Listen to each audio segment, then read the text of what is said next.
Hello friends, இன்னைக்கு நம்ம பார்க்க போறது ரெசிப்ரோக்கல் ப்ரொனவுன்ஸை பத்தி தான். அதுக்கு இன்னொரு பேரு compound personal pronounce.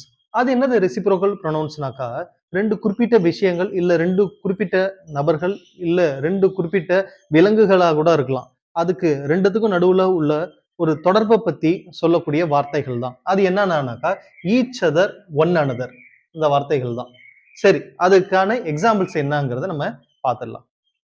We scolded each other. நாங்கள் ஒருவருக்கொருவரை திட்டிக் கொண்டோம். இதுல ஈச் அதர் அப்படிங்கிறது ஒருவருக்கொருவரை அப்படிங்கிற அர்த்தத்துல வருது. இந்த ஈச் அதர்ங்கிறது நபர்களா இருக்கிறதுனால, ரெண்டு பேருமே ஹியூமன்ஸா இருக்கிறதுனால ஒருவருக்கொருவரைன்னு வருது. இதே ரெண்டு நாய் சண்டை போட்டுக்குச்சுன்னு வச்சுங்களேன், ஒன்றை ஒன்றுன்னு வரும். எப்படி? தி டாக்ஸ் ஃபாட் ஈச் அதர் அப்படின்னு வரும். ஆமா. அப்ப அந்த இடத்துல இந்த ஈச் அதர்ங்கிறது ஒன்றை ஒன்று அப்படின்னு வரும். சரி, அடுத்த வார்த்தை. The two teams respected one another.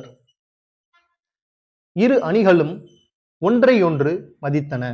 இங்க பாருங்க, ஒன் அனதர்ங்கிறது ஒன்றை ஒன்றுன்னு வருது. ஒருவருக்கொருவரையும் வரலாம் ஒன் அனதர்னா. எப்போ?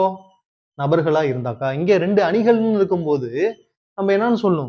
ஒன்றை ஒன்று தான் சொல்லணும். சரி, அப்ப எந்த இடத்துல சார் ஈச் அதர் போடணும், எந்த இடத்துல ஒன் அனதர் போடணும் அப்படிங்கிற ஒரு சந்தேகம் உங்களுக்கு வரலாம். ரொம்ப சிம்பிள். ரெண்டே ரெண்டு நபர்கள் இல்ல ரெண்டு பொருட்கள் இல்ல ரெண்டு விலங்குகள் இருந்ததுன்னா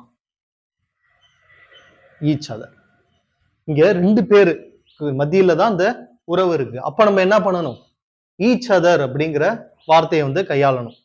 இதே ரெண்டு பேருக்கு மேல, மூன்று நபர்களோ அதுக்கு மேல இருந்தாக்கா ஒன் அனதர். இப்ப ரெண்டு டீம், ஒரு டீம்ல ரெண்டு பேரும் இன்னொரு டீம்ல ரெண்டு பேர், அப்ப மொத்தமா எத்தனை? 4 பேரா? அப்ப இந்த 4 பேரு அதுல இன்வால்வ் இருக்கிறதுனால நம்ம என்ன வார்த்தையை பயன்படுத்தணும்?